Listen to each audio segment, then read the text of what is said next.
Suman class 8-এ পড়ে। পড়াশোনায় মোটামুটি, কিন্তু মন পড়ে থাকে জানালার ধারে। তার একমাত্র আনন্দের উৎস পাশের বাড়ির জানালা। ওই জানালার ওপারে থাকে মধু ভাবি। বয়সে সুমনের চেয়ে প্রায় 10 বছরের বড়। সদ্য বিয়ে হয়ে এসেছে বাড়িতে, কিন্তু ওর স্বামী থাকেন দেশের বাইরে। সুমনের চোখ আটকে যায় যখনই ভাবি ছাদে আসে। লাল শাড়ি, হালকা গন্ধ আর একটা মায়াবী হাসি, সেগুলো যেন সুমনের কৈশোরকে নাড়িয়ে দেয়। ভাবি, আপনাদের ছাদে আম গাছ আছে? সুমনের জিজ্ঞেস করা ছিল একদিন, স্রেফ কিছু বলার জন্য। ভাবি হেসে বলেছিল, আম আছে তো, কিন্তু একা একা তুলতে পারি না। কেউ সাহায্য করবে? সুমনের বুক ধুকপুক করছিল। এই ছিল তাদের প্রথম কথা। একদিন দুপুরবেলা বাড়িতে কেউ নেই। সুমন ছাদে উঠে দেখল ভাবি ছাদের কোণে বসে বই পড়ছে। ভাবি তাকিয়ে মুচকি হাসল, বলল, তুই এই সময় ছাদে? সুমন মাথা নিচু করে বলল, ভাবি, আপনার সাথে কথা বলতে ভালো লাগে। ভাবির চোখে একরাশ নরম অভিমানের ছায়া। সে ধীরে ধীরে বলল, সবাই ব্যস্ত, কে আর কথা বলে আমার সাথে? একটা নিঃশব্দ মুহূর্ত, যেখানে দুটো হৃদয়ের শব্দ শোনা যায়। একটা হালকা বাতাস বয়ে যায়, আর মধু ভাবির ওড়না উড়ে আসে সুমনের কাঁধে। সেদিন বিকেল থেকে আকাশ অদ্ভুতভাবে মেঘলা। সুমন ছাদে দাঁড়িয়েছিল বই হাতে, কিন্তু মন বইয়েছিল না। হঠাৎ ঝুম বৃষ্টি নামল। সুমন দৌড়ে ছাদের ঘরের ভেতরে গিয়ে দাঁড়ালো। হঠাৎ দরজার পাশে কে যেন এলো। মধু ভাবি। সুমন, নিচে যেতে পারছি না, ভিজে যাব, একটু জায়গা দে। সুমন হতচকিত হয়ে সরে দাঁড়ালো। ভাবি ভেজা ওড়না সামলাতে সামলাতে ঘরে ঢুকল। ঘর ছোট, অন্ধকার। বৃষ্টির শব্দে চারদিক বোবা হয়ে গেছে। দুজনের মধ্যে দূরত্ব মাত্র কয়েক ইঞ্চি। ভাবির শাড়ি সাদা, কিন্তু ভিজে যাওয়ায় শরীর যেন আঁকড়ে ধরেছে কাপড়কে। সুমনের চোখ বারবার পড়ে যাচ্ছে। ভাবির চোখে পড়ে সে হেসে ফেলে। তারপর বলো, তুই খুব বড় হয়ে গেছিস রে সুমন, আগের মতো নেই। সুমন গলা শুকিয়ে ফেলে, কিছু বলতে পারে না। আমাকে একটু ঢেকে রাখবি? জানলার দিকে তাকালে বাইরে থেকে দেখা যায়। সুমন ওর ওড়না এনে দেয়।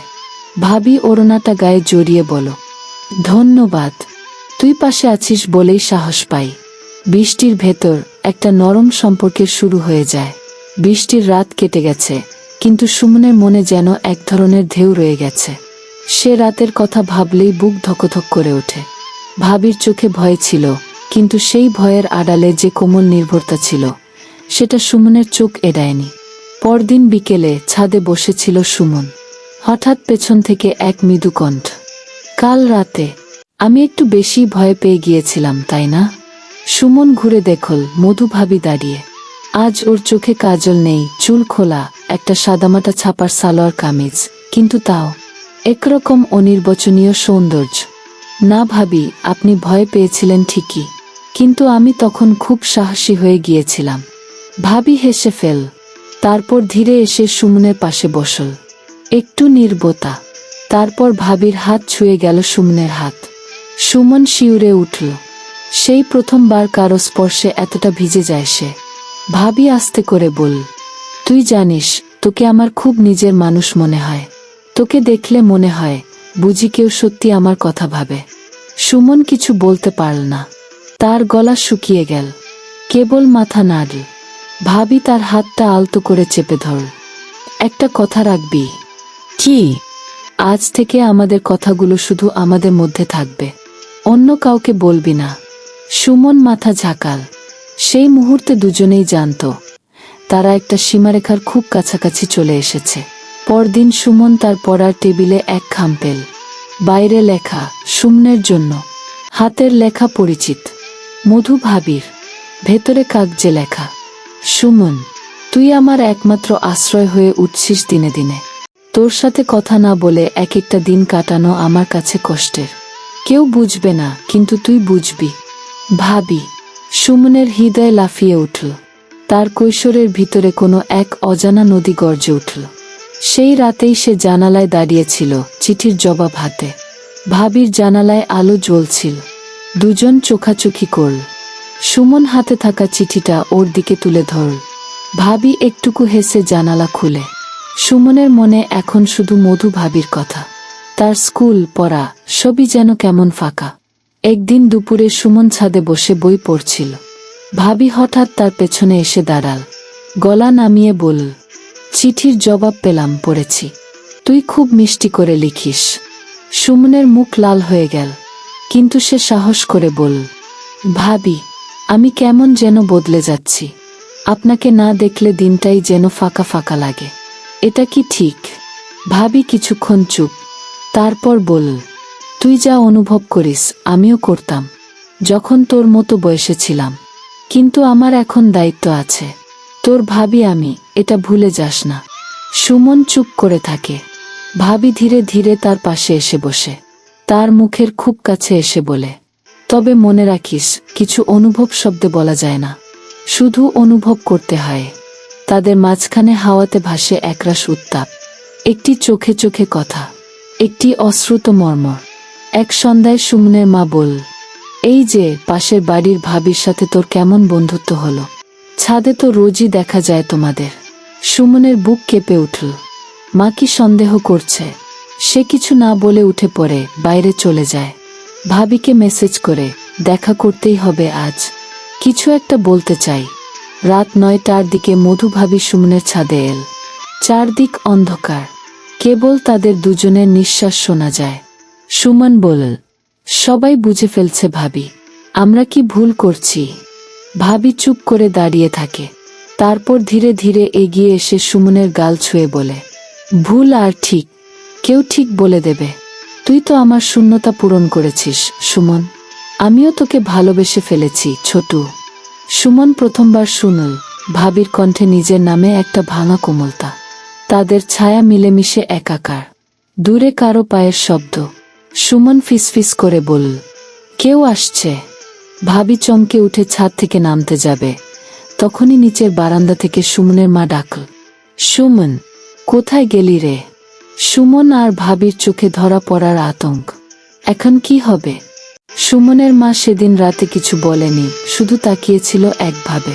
পরদিন সকালে মা তাকে জিজ্ঞেস করল, তুই ভাবির সাথে এত কথা বলিস কেন? তোর স্কুল নেই, পড়াশোনা নেই? সুমন অপ্রস্তুত হয়ে বলল, ভাবি ভালো মানুষ মা, একা থাকে, একটু কথা বলি। মা কিছুক্ষণ চুপ করে রইল, তারপর বলল, ভালো মানুষ মানে এই না রোজ ছাদে দেখা হবে, আর তোর বয়সও কম না, মানুষ কথা বলবে। সুমনের গলা শুকিয়ে গেল, যেন ধরা পড়ে গিয়েছে কিছু একটা। সেদিন বিকেলে মধু ভাবিকে ছাদে দেখে সুমন ইশারা করল না। ভাবির মুখে এক ধরনের হতাশা। সে ছাদের এক কোণে দাঁড়িয়ে রইল অপেক্ষায়। সুমন তাকাল, কিন্তু এগোল না। সেদিন তাদের চোখে কথা হয়নি। রাতে মেসেঞ্জারে মধু ভাবির মেসেজ, তুই কি এখন আমার থেকেও দূরে সরে যাচ্ছিস সুমন? সুমনের বুক ভারী হয়ে গেল। সে লিখল, না ভাবি, আমি চাচ্ছি না তোমাকে কষ্ট দিতে, কিন্তু সবাই সন্দেহ করছে। ভাবির উত্তর, আসল না অনেকক্ষণ, তবে একটু পর।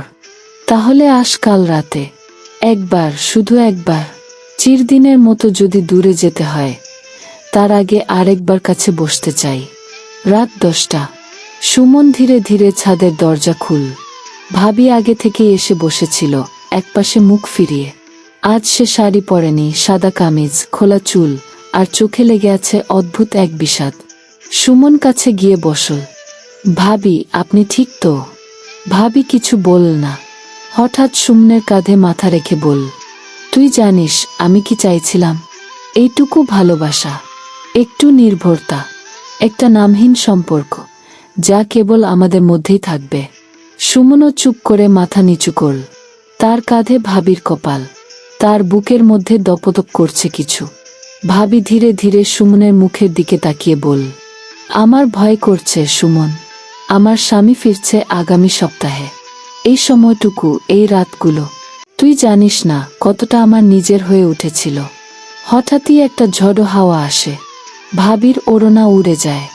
সুমন হাত বাড়িয়ে ধরে, তাদের চোখে চোখ পড়ে। একটা মুহূর্ত যেখানে ভাষা নেই, শব্দ নেই, কেবল ইচ্ছা আছে। সেই রাতে তারা একে অপরের খুব কাছাকাছি এসেছিল, কিন্তু সেই রাতই ছিল তাদের শেষ রাত। সেই রাতের পরে আর দেখা হয়নি। সুমনের ছাদে ওঠাও বন্ধ। ভাবির জানালায় আলো জ্বলে, কিন্তু পর্দা সরে না আর। তারপর এল সেই দিন, যেদিন ভাবির স্বামী ফিরল। লাল গাড়ি, নতুন সুটকেস, আর মুখভরা চোরা হাসি নিয়ে একটা লোক নামল গেটের সামনে। সুমন ছাদ থেকে দেখল মধু ভাবি বারান্দায় দাঁড়িয়ে, মুখে একটা জোর করে আনা হাসি, কিন্তু চোখে সুমন তা চিনে ফেলে। ওই চোখ যে কথা বলে সেটা তো শুধু সুমনই বোঝে। পরদিন দুপুরে সুমন হঠাৎ ছাদে গিয়ে দেখে একটা চিঠি রাখা আছে তার প্রিয় কোণায়, সেই জানালার পাশে। কোনো খাম নেই, কেবল ভাঁজ করে রাখা। চিঠিতে লেখা, সুমন, আমার দিনগুলো তোর জন্য এক একটা জীবনের মতো ছিল। তুই না থাকলে জানি না আমি কিভাবে কাটাতাম এই একাকিত্ব। এখন আমি আবার সেই সংসারের মানুষ, যে সংসারে ভালোবাসা নেই, আছে শুধু দায়িত্ব। তুই যদি কখনো খুব একা অনুভব করিস, আকাশের দিকে তাকিয়ে আমার ওই জানালাটা দেখিস। আমি থাকব তোর স্মৃতির ভেতর, তোর মধু ভাবি। সুমন চিঠিটা বুকের পাশে ধরে চুপ করে দাঁড়িয়ে থাকে অনেকক্ষণ। তারপর চোখ বন্ধ করে ফিসফিস করে, ভাবি, আমি তো কখনো আপনাকে শুধু ভাবি বলে দেখিনি। বছর দুজেক কেটে গেছে। সুমন এখন কলেজে পড়ে, শহরে থাকে, মাঝে মধ্যে বাড়ি আসে। তবে বাড়িতে এলেই সে ছাদে যায়, দাঁড়ায় সেই পুরনো কোণায়।